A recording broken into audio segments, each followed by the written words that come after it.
할머니, 요양원 가는 게 어때요? 집에서 냄새도 나고. 그 순간 내 70년 인생이 산산조각 났다. 평생 남편 뒷바라지하며 살림만 해온 나를 냄새 나는 짐으로 취급하는 딸과 사위. 하지만 그들은 몰랐다. 이 늙은 할머니가 얼마나 치밀하고 무서운 복수를 준비하고 있는지. 지금부터 들려드릴 이야기는 한 할머니가 배은망덕한 가족들에게 되돌려준 통쾌한 한 방의 기록이다. 안녕하세요. 저는 김순덕입니다. 올해 72, 평생 가정주부로만 살아온 평범한 할머니죠. 남편이 세상을 떠난 지 5년. 그동안 혼자서도 꿋꿋하게 살아왔어요. 작은 슈퍼를 운영하며 모은 돈으로 장만한 40평 아파트가 제 전부였죠.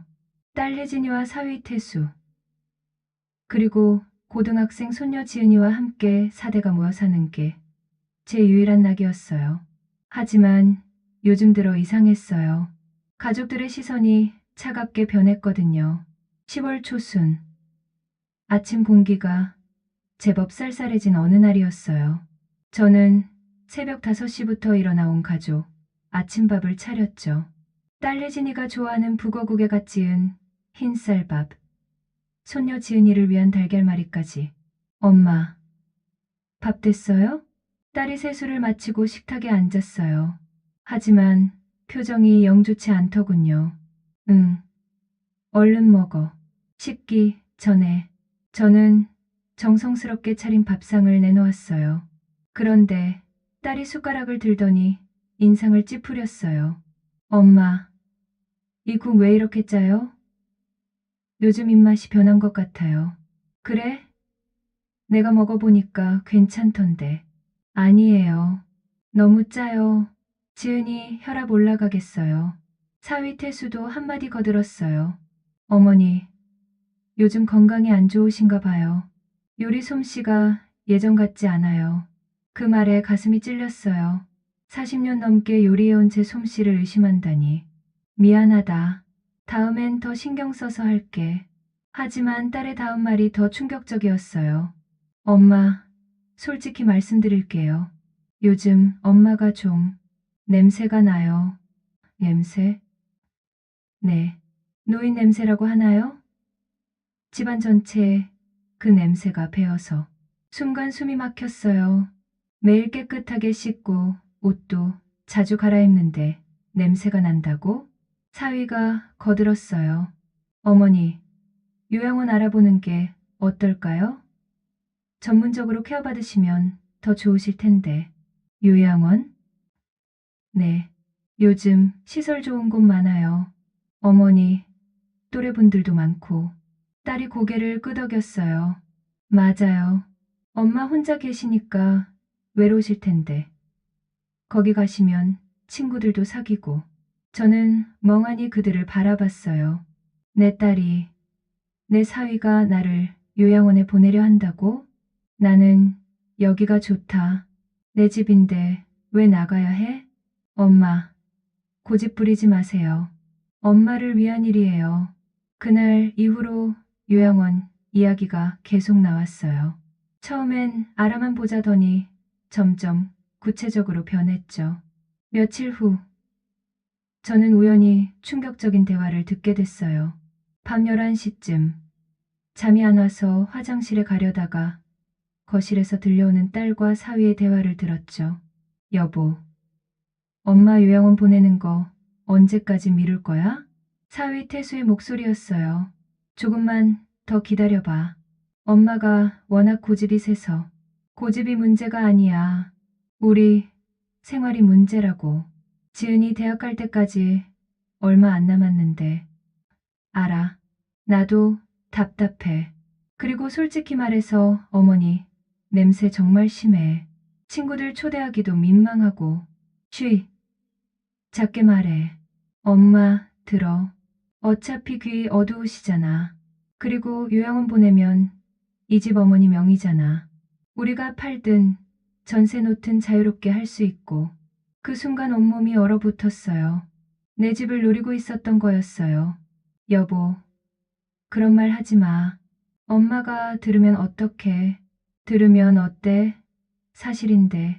어머니 연금이랑 적금 합치면 요양원비 충분하잖아. 우리는 우리대로 편하게 살고. 딸이 한숨을 쉬었어요. 그래도 내 엄마인데 당신 엄마니까 더 잘해드리는 거지. 집에서 혼자 계시면 치매 올 수도 있어. 요양원이 훨씬 안전해. 맞긴 해. 엄마도 나이가 있으시니까. 저는 화장실도 못 가고 그 자리에 서서 모든 대화를 들었어요. 내 딸이, 내가 평생 사랑으로 키운 딸이 나를 짐짝 취급하고 있었어요. 그날 밤 잠이 오지 않았어요. 천장을 바라보며 생각했죠. 정말 내가 냄새나는 늙은이일까? 정말 짐이 된 걸까? 다음 날 아침, 평소보다 일찍 일어나 거울을 봤어요. 주름진 얼굴, 희끗희끗한 머리카락, 확실히 늙었죠. 하지만 아직 정신은 멀쩡했어요. 딸이 아침을 먹으며 또 요양원 이야기를 꺼냈어요. 엄마, 어제 인터넷으로 요양원 몇 군데 알아봤어요. 시설 정말 좋더라고요. 나는 안 간다고 했잖아. 엄마, 왜 그렇게 고집을 부려요? 거기 가시면 친구들도 만나고 프로그램도 많고 내가 여기서 나가면 너희들 좋겠지? 딸이 당황한 표정을 지었어요. 무슨 소리예요? 엄마를 위해서 하는 말인데 내가 바보인 줄 아냐? 다 들었다. 뭘 들었다는 거예요? 어젯밤 너희 대화 다 들었어. 내 집 노리고 있다는 것도. 딸과 사위의 얼굴이 하얗게 질렸어요. 엄마, 오해예요. 그런 뜻이 아니었어요. 오해? 내가 귀머거리도 아니고. 사위가 나섰어요. 어머니, 저희가 표현을 잘못했나 봐요. 진짜 어머니를 위해서. 됐어. 더 이상 듣고 싶지 않다. 저는 자리에서 일어나 방으로 들어갔어요. 그리고 서랍 깊숙이 숨겨둔 통장들을 꺼냈어요. 남편이 남겨준 보험금과 제가 슈퍼 운영하며 모은 돈, 그리고 매달 받는 연금까지. 생각보다 꽤 많은 돈이 있었어요. 그때 결심했어요. 이제 내가 먼저 움직이자. 그날 오후 저는 오랜 친구 영자를 만났어요. 영자는 부동산 중개업소를 운영하고 있었거든요. 순덕아, 무슨 일이야? 얼굴이 왜 그래? 영자 앞에서 그동안 참았던 눈물이 터져 나왔어요. 딸과 사위가 한 말들, 들었던 대화들을 모두 털어놨어요. 이런 개 같은 것들, 순덕아, 너 너무 착하게만 살았어. 영자가 화를 내며 테이블을 쳤어요. 그래서 내가 결심했어. 먼저 치고 나가려고. 뭘 어떻게? 집 팔 거야. 그리고 나는 다른 데 가서 살 거고. 영자의 눈이 반짝였어요. 좋은 생각이야. 그런데 어떻게 할 건데? 딸이 가만히 있겠어? 그래서 내가 필요해. 조용히 처리해 줄 수 있지? 물론이지. 현금 거래로 빨리 처리해 줄게. 그런데 정말 괜찮겠어? 괜찮아. 이제 더 이상 참을 수 없어. 영자가 내 손을 잡았어요. 알겠어. 내가 도와줄게. 그런데 딸한테는 언제 말할 거야? 말 안 해. 그냥 나갈 거야. 그럼 어디서 살 건데? 시골에 작은 집 하나 사서 혼자 살 거야. 조용하게. 영자가 고개를 끄덕였어요. 좋아. 내가 시골집도 알아봐 줄게. 그런데 순덕아, 정말 후회 안 할 거지? 후회. 내가 뭘 후회해? 배은망덕한 것들 때문에. 그날부터 영자와 함께 계획을 세웠어요. 집을 팔고 시골에 작은 집을 사고 조용히 이사하는 계획을요. 며칠 후 집에서는 요양원 이야기가 더 구체적으로 나왔어요. 엄마, 이번 주말에 요양원 견학 가봐요. 딸이 팜플렛을 내밀었어요. 시설도 좋고 프로그램도 다양해요. 엄마 취미인 뜨개질 수업도 있고 저는 팜플렛을 받아보는 척했어요. 여기 비용이 얼마나 돼? 월 200만 원 정도요. 엄마, 연금이랑 적금으로 충분해요. 내 돈으로 내가 들어가라는 거네? 엄마, 그런 식으로 말하지 마세요. 엄마를 위한 거라고요. 사위도 거들었어요. 어머니, 여기 계시면 외로우시잖아요. 거기 가시면 또래분들도 많고 너희들이 외롭게 해놓고 이제 와서 그런 소리 하네. 어머니, 저희가 언제 외롭게 했어요? 매일 냄새 난다고 하고 요리 맛없다고 하고 그게 외롭게 하는 게 아니야? 딸이 한숨을 쉬었어요. 엄마, 우리도 힘들어요. 지은이 대학 준비하느라 돈도 많이 들고 그래서 내 집이 필요한 거지? 엄마, 아니야? 내가 요양원 가면 이 집 마음대로 할 수 있으니까 좋은 거 아니야? 딸과 사위가 서로 눈치를 봤어요. 제가 다 알고 있다는 걸 눈치챈 모양이었어요. 어머니, 오해하지 마세요. 저희가 그런 생각으로. 오해? 내가 직접 들었는데 무슨 오해야? 그때 소녀 지은이가 학교에서 돌아왔어요. 할머니, 저 왔어요. 응. 지은아, 와서 할머니 얘기 좀 들어봐. 지은이가 가방을 내려놓고 제 옆에 앉았어요. 지은아, 할머니가 요양원 가는 게 어떨 것 같아? 지은이가 당황한 표정을 지었어요. 할머니, 왜 갑자기 그런 말씀을 해요? 엄마 아빠가 할머니를 요양원에 보내려고 해. 정말요? 지은이가 부모를 쳐다봤어요. 딸이 어색하게 웃으며 말했어요. 지은아, 할머니를 위해서 하는 말이야. 할머니 또래분들과 함께 계시면 더 좋으실 거야. 하지만 할머니는 여기가 좋다고 하시잖아요. 지은아, 어른들 일에 끼어들지 마. 사위가 지은이를 나무랐어요. 그 순간 지은이의 눈에 눈물이 맺혔어요. 할머니, 정말 가실 거예요? 할머니도 잘 모르겠다. 지은이는 어떻게 생각해? 저는 할머니가 여기 계셨으면 좋겠어요. 할머니 없으면 누가 저 챙겨줘요? 그 말에 딸이 짜증을 냈어요. 지은아, 엄마가 챙겨주지. 할머니만 있는 게 아니야. 엄마는 맨날 바쁘다고 하잖아요. 지은아, 딸이 소리를 질렀어요. 지은이가 울면서 자기 방으로 뛰어들어갔어요. 저는 그 모습을 보며 마음이 더 단단해졌어요. 내 손녀까지 상처받게 할 순 없었어요. 그날 밤 영자에게서 연락이 왔어요. 순덕아, 집 살 사람 찾았어. 현금으로 바로 거래 가능하대. 정말 얼마에? 시세보다 조금 낮긴 하지만 15억에 바로 계약 가능해. 좋아. 그리고 시골집은? 그것도 찾았어. 경기도 양평의 작은 단독주택. 마당도 있고 조용해. 3억이면 돼. 완벽하네. 언제 계약할 수 있어? 내일 당장도 가능해. 그런데 정말 괜찮겠어? 괜찮아. 더 이상 미룰 수 없어. 다음 날 저는 딸에게 거짓말을 했어요. 혜진아, 나 병원 가고 올게. 어디 아프세요? 정기검진 받으러. 오래 걸릴 거야. 그럼 제가 같이 갈까요? 아니야. 혼자 갈 수 있어. 저는 가방에 모든 서류를 챙겨 넣고 집을 나섰어요. 영자와 만나서 계약을 진행했어요. 집 매매 계약, 시골집 구매 계약, 모든 게 하루 만에 끝났어요. 순덕아, 정말 대단해. 이제 뭐 할 거야? 조용히 이사 준비할 거야. 딸한테는 마지막에 말할 거고. 언제? 이번 주말에 이사할 거야. 그때 말할 거야. 영자가 걱정스러운 표정을 지었어요. 딸이 난리 날 텐데. 난리 나든 말든 상관없어. 이미 결정한 일이야.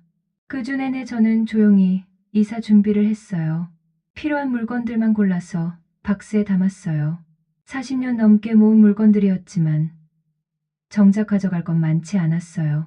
사진들, 남편 유품 몇 개, 옷까지. 그리고 중요한 서류들. 그게 전부였어요. 딸과 사위는 제가 요양원 견학을 거부하자 더 이상 강요하지 않았어요. 대신 뒤에서 수근거리는 소리가 들렸죠. 어떻게 하지?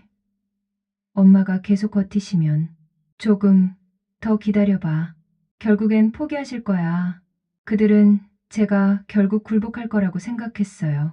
하지만 틀렸죠. 금요일 밤 저는 지은이를 불렀어요. 지은아, 할머니 방으로 와봐. 지은이가 들어왔어요. 왜요? 할머니? 지은아, 할머니가 너한테 줄 게 있어. 저는 서랍에서 통장 하나를 꺼냈어요. 이거 지은이 대학 등록금이야. 할머니가 모아둔 거야. 할머니, 이게 뭐예요? 3천만 원 들어있어. 대학 가서 쓰렴. 지은이의 눈이 커졌어요. 할머니, 왜 갑자기 이런 걸 주세요? 그냥 할머니가 지은이 예뻐서. 할머니, 혹시 정말 요양원 가실 거예요? 저는 지은이를 꼭 안아줬어요. 지은아, 할머니가 어디 있든 지은이를 사랑한다는 거 잊지 마.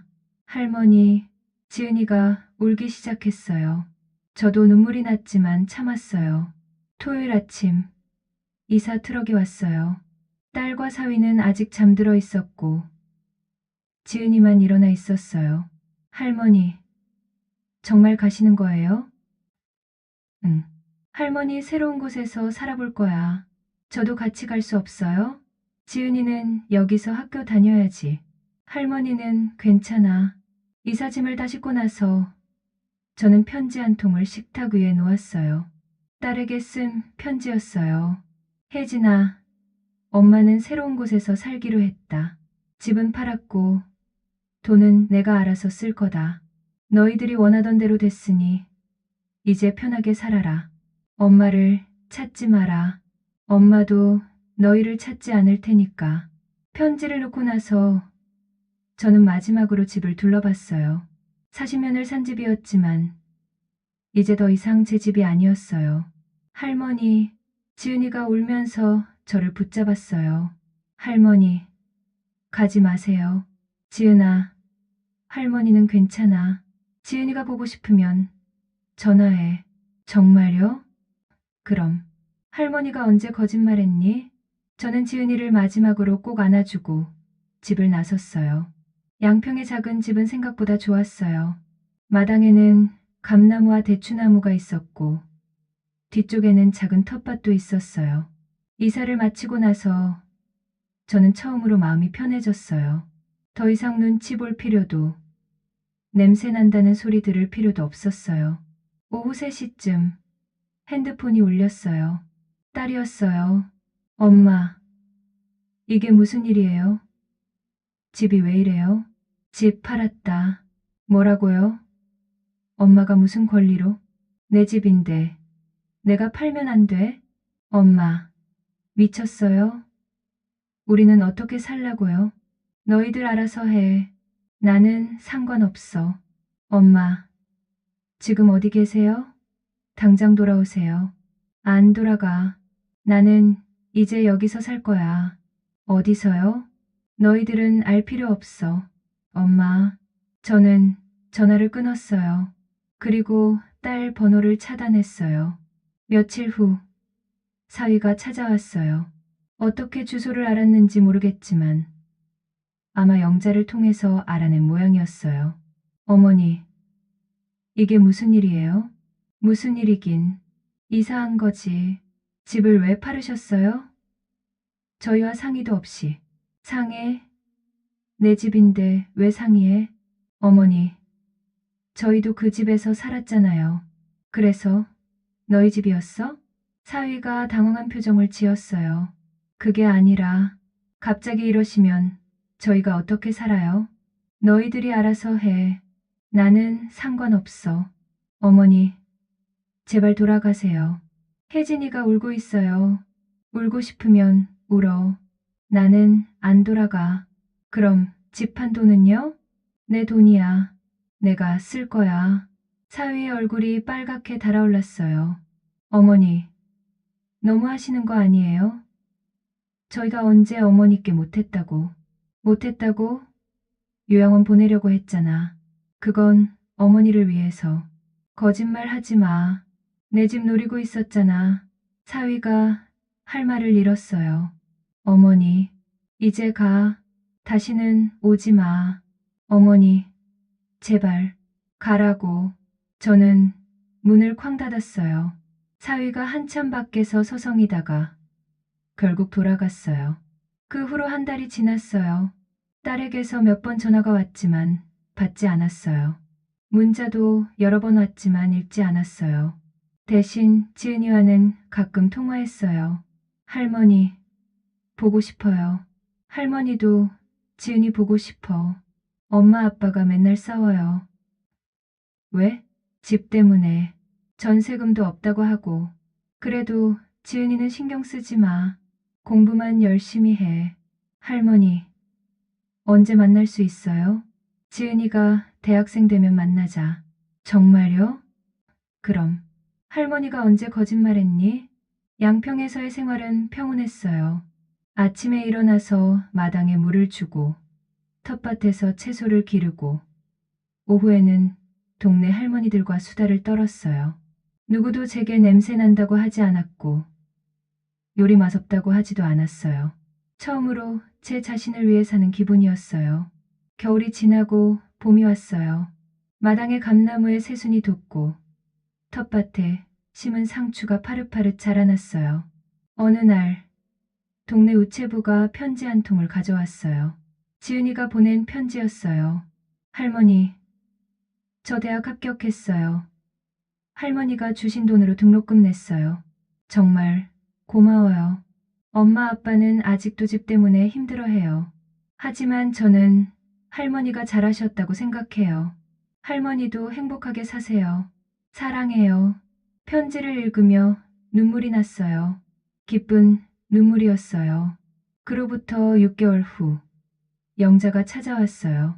순덕아, 너 딸 소식 들었어? 무슨 소식? 이혼했대. 그리고 지은이랑 둘이 작은 원룸에서 산다더라. 그래? 후회 안 해. 저는 고개를 저었어요. 전혀. 자업자득이지 뭐. 그래도 내 딸인데. 딸이라고 해서 내 인생을 망칠 권리는 없어. 영자가 고개를 끄덕였어요. 맞아. 너 정말 잘했어. 아무리. 지금 저는 양평에서 2년째 살고 있어요. 텃밭에서 기른 채소로 반찬을 만들고 동네 할머니들과 함께 등산도 하고 가끔 지은이와 통화도 해요. 딸은 한 번도 찾아오지 않았어요. 아마 자존심이 상해서겠죠. 하지만 저는 상관없어요.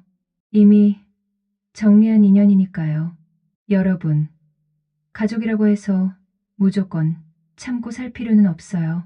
나를 짐으로 여기고 내 재산만 노리는 가족이라면 과감히 정리하는 것도 필요해요. 70이 넘은 나이에도 새로운 삶을 시작할 수 있어요. 중요한 건 용기예요. 남의 시선 신경 쓰지 말고 내 행복을 위해 선택하세요. 지금 저는 그 어느 때보다 행복합니다. 아무도 저에게 냄새 난다고 하지 않고 짐이라고 하지도 않아요. 이것이 바로 진짜 자유로운 노년의 모습이 아닐까요? 끝. 가족이라는 이름으로 나를 괴롭히는 사람들보다 나 혼자 사는 게 100배 낫다. 김순덕의 일기에서 여러분도 용기 내세요. 나이는 새로운 시작의 걸림돌이 아니에요. 오히려 지혜와 경험이 쌓인 지금이야말로 진짜 내 인생을 살 때입니다.